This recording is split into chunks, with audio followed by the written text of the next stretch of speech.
be used to help reintegrate young people into society, and inspire them in these subjects.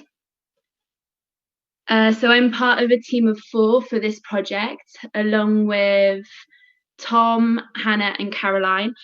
And we basically came together as we all lived and worked in north of France as long-term volunteers, supporting displaced communities with different organisations. So I'm going to go into a bit more detail about how the project came together a bit later on, but I just wanted to give an idea of who we are and our team. So during this presentation, I basically want to I basically want to go over a bit on the situation in northern France in terms of migration and the displaced communities, because hopefully then this will give a bit of context and a bit of background to why this project exists. And I want to talk about our aims, our objectives, and also our actions. I will then go into a bit more detail about precious plastic. Maybe some of you already know of precious plastic, but it's a great project that's been set up in the Netherlands, and that's basically helped us with developing our work. And then I also want to talk about why these kind of projects help people understand how engineering and making can be used for social change. And then at the end, I just want to give some details about how you can support us and how you can get in contact if you would like anything to do with the project. So I want to start off with where the project is based, which is in north of France at the French-English border, around the areas of Calais, Dunkirk and Grand-Centre. Many of you may not really know much about the situation in northern France, as it has lost a lot of media attention over the past few years. But to understand the context of this project, it's quite important to know what the situation is in terms of migration and displaced communities, as well as the impact this is having on the local communities. So many of you may remember, oh no, that's not that. Oh no. Okay, so I've got a problem with the images. 2 seconds. Oh no, okay. Okay, it just seems to be those pages, unfortunately. I think.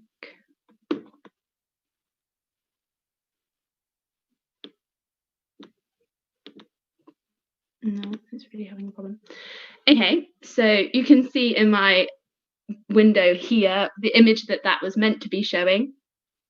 And many of you may remember it as it was a very famous image being shared across lots of newspapers in 2015. And it was of a Syrian boy's body being washed up on a beach in Turkey. And this was taken at a time when there's a large number of refugees fleeing their countries and trying to get to the EU. And from the shores of Turkey, Greece, and Italy, many people travel through Europe in search of refuge. And Calais, Grand-Centre, and Dunkirk at the French-English border is for some where they become trapped. For them, the UK is where they believe they will find safety, security, and their families. But with no safe or legal routes, the only way to get to the UK is to take dangerous and life-threatening attempts to cross the channel. So in the next slide, it was meant to be showing these images, which is the formal camps that were actually set up in northern France around this time. So in 2015, there were 2 formal refugee camps, one in Calais and one in Grand-Centre. For people trying to get to the UK, they could seek shelter there. So now I can just go back to this.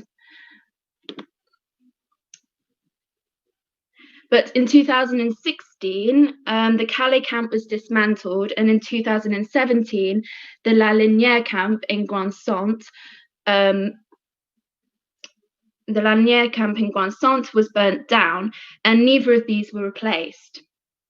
Since then, there has continued to be no formal refugee camps for displaced people in northern France, and due to the political climate, there is very little recognition or support for these communities. But regardless, the situation continues that people fleeing their home countries because of danger, war, corruption, and many other reasons, they become trapped at this border. So people tend to stay in this situation for about 6 to 8 to 14 months, maybe even more. And for this time, they tend to only have tents, blankets, and tarp that are provided by humanitarian organisations. Many congregate in woodlands or abandoned warehouses, and these are what we call informal camps. There are no toilets, there's limited access to clean water, and currently there's only one skip which is provided for waste, which covers a space of 48 hectares. So, to give an idea of numbers, before the confinement rules were put in place by the government because of COVID-19 at the beginning of March, it was estimated that around 1,500 to 2,000 displaced people were sleeping rough in the areas of Calais and Dunkirk. Within these communities, there are men, women, unaccompanied minors as young as 14 and 15 years old, and families with children as young as 1 year old. This winter, on top of this, there was no access provided to emergency shelter, which meant that organisations working on the ground were reporting seeing the largest number of families and children sleeping rough outside since the refugee crisis in 2015. But not only this, instability and fear is created with evictions, which are undertaken by the French riot police on a weekly, fortnightly, or even daily basis. They move people on and force them to leave their belongings behind. And the process has no respect for the people and no respect for the environment. So there's no waste clearance operations after these events have taken place. This means, as you can see from the pictures, that waste quickly builds up in these spaces. It can include damaged tents, clothes, food, and even personal possessions. And all of them are left to deteriorate and damage the environment and increase the risk of injury and disease for those who return. So the situation in northern France is obviously in itself a huge topic. And if you would like to find out more or support any of the organisations on the ground, it's best to have a look for them on Facebook. All of them have lots of update information and information about how you can support them. I hope it's enough, just this information, to give a bit of a background and a bit of a context, because I don't want to spend too much time talking about it. But if people have any questions, then they can definitely ask, put them in the comment box, and maybe at the end I can go through any. Okay, so how did this project come about? So as the team I showed you before, Hannah, Tom, Caro, and myself, we were all long-term volunteers working for different organisations on the ground. And we were constantly witnessing masses of waste being generated again and again. It clearly was happening in an endless cycle, where people would be taking shelter in an unoccupied space, such as a warehouse or an opening in the forest. And then organisations would come and distribute essential aid, which would include food or ponchos or blankets. And many of these items were single-use plastic, such as food trays, plastic bottles, and toothbrushes. But with only one bin being a large skip, which everybody had to walk to, and actually they had to cross a very busy dual carriageway to get to, meant that a lot of waste wasn't being thrown away properly. On top of this, an eviction of the space would then happen, and with no cleanup operation afterwards, it meant that a lot of waste was being left piled up in these spaces. But again, it would be seen after an eviction as an empty space, a place where people can take refuge. And so people would set up camp again and the cycle would continue. And the spaces would become increasingly dangerous and unsanitary. Obviously, for the local communities as well, who are residents in Calais and Dunkirk and the neighbouring villages, a lot of these settlements are actually set up in woods or natural areas of beauty. So, if, for example, there is actually a camp at the moment in the national park called Patuk, and unfortunately, what they see is their natural spaces being destroyed by waste and by litter being created by these communities.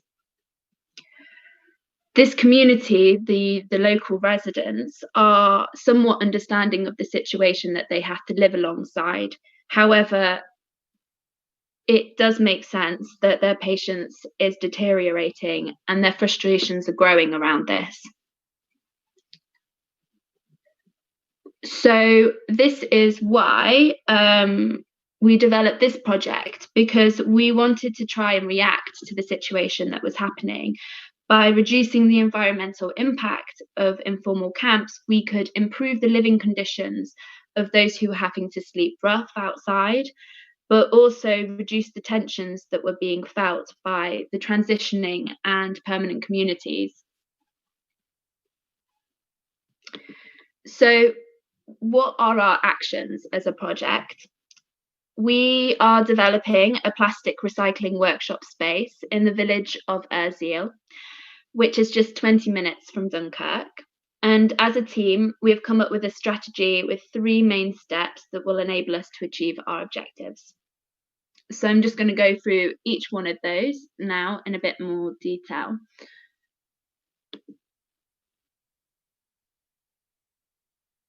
Wow, the image, I'm really sorry. Okay, so the first one is waste collection, which is where we are working with an organisation called Roots on the ground to help complete regular waste collection actions in informal camps.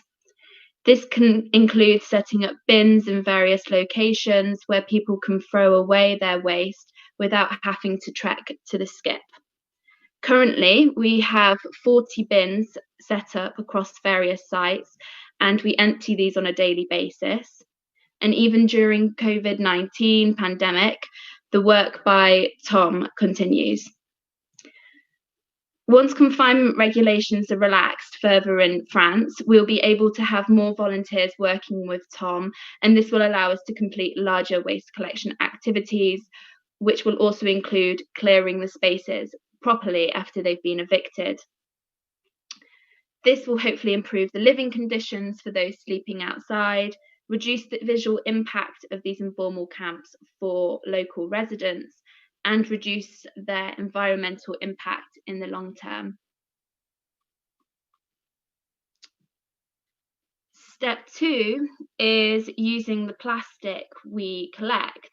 So this is a key part of the project where during the clearance operations, we will separate out the plastic and what is recyclable, such as the plastic bags, bottles, food trays, toothbrushes, and razors.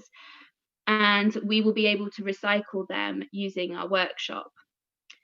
With the support of the precious plastic community, we will be developing ways to separate, clean, and process the plastic waste so that it can be easily usable. Then, through experimentation, learning, and making, with the support of our local community, including local artists and makers, we can develop different methods for using the plastic and different products that can be made. To support this work, we are building precious plastic machines, and these are able to shred, melt, and remold plastic using similar techniques found in industry, such as injection molding and extrusion. So the final step is having a community workshop space and working with those around us. We want outreach to be a key part of our work, and it will take place on 3 different levels. In the workshop space, we will be open and accessible to all. We will be a makerspace that focuses on using recycled plastic as our main material for projects and creations. And in this space, people can find and have access to materials that we have collected, cleaned, and processed. So it will allow them to create, build, and experiment as they wish, whilst being environmentally friendly. With this space, we hope to bring together all ages, communities, and backgrounds who can bond through sharing the objective of helping the environment and also supporting the vulnerable communities that we currently live alongside. Oh no, this is really annoying. Okay.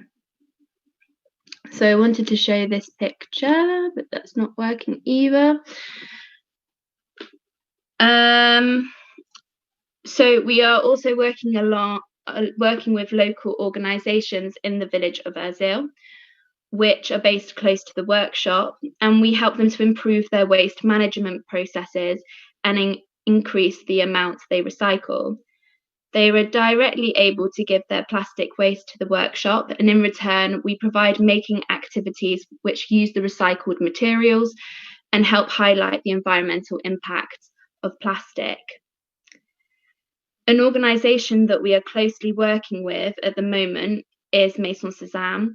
They are an emergency shelter for displaced people, providing mid-term accommodation for various different cases. So it can be families, single women, also unaccompanied minors.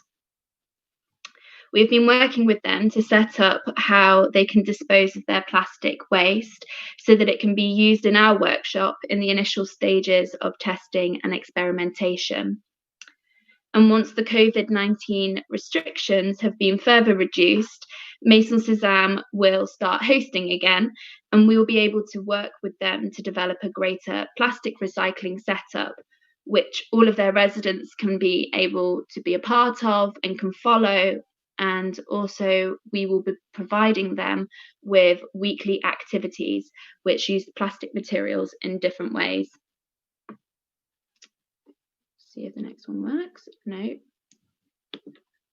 So then the next one was this picture of battery packs, because outside of Erzil, we'll be working with organisations in Calais and Grand Centre who distribute aid and food on the ground to try and help them improve how they can manage the waste that their actions create. So this can include supporting them to have appropriate space during distributions where people can throw away their used food trays or return empty bottles or containers. But we will also help them by informing them of better products that they can provide, which can be more easily recyclable. An organisation we are currently working with is Roots, who distributes battery packs which are made from recycled batteries. They're made from recycled 18650 batteries, which are commonly found in laptops or vapes. However, they currently buy the casing for their battery packs from China. So we are currently working together to design a new case that they can use, which can be made from the plastic we collect from the informal camps using precious plastic machines. We are particularly excited about this part of the project, as we see this as the beginning of showing how we can create aid that is in itself environmentally considerate and recyclable. Okay, so that's kind of that section about what we wanted to do. I'm just going to try and see how much of this presentation has been destroyed. Basically all of it. Okay, so the next bit was that I wanted to talk about precious plastic and what precious plastic is. So I introduced it briefly in our second step, as we are currently building precious plastic machines for our makerspace, and in particular, we are using precious plastic. We plan to use a precious plastic injection molder to produce the battery pack casings for Roots. So for us, precious plastic is an essential part of the project, and their community and resources are supporting us greatly in developing our work. So what is precious plastic? It's a project that was started by Dave Hackins in the Netherlands to try and make recycling of plastic achievable on a local and smaller scale. And for this, they developed 4 machines: a shredder, a compressor, an injection machine, and an extrusion machine. Online, you can find all the information. It's completely open source, and it includes technical drawings, blueprints, and all the instructions on how to build them. It's really quite fantastic. Precious Plastic version 3 gives you all the tools you need to create a precious plastic workspace, and this is what initially inspired us to develop our own precious plastic makerspace. So I want to share the video, as this actually will do a lot better explaining than me about what it is. So hopefully this will work.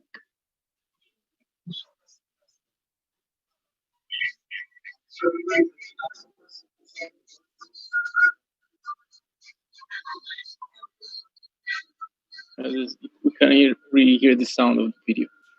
I know. No, because it's coming from your computer. Pardon? It's coming from your computer. Ah, shit. Okay, so it doesn't really work. You can share the link on the chat. Okay, let me do that. Let me find it.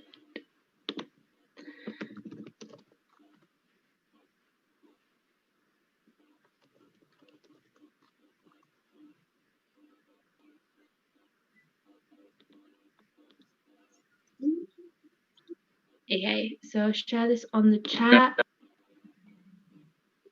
I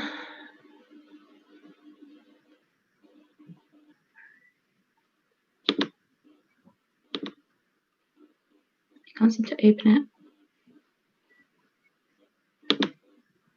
You can chat with anyone, choose to chat with anyone, and then okay.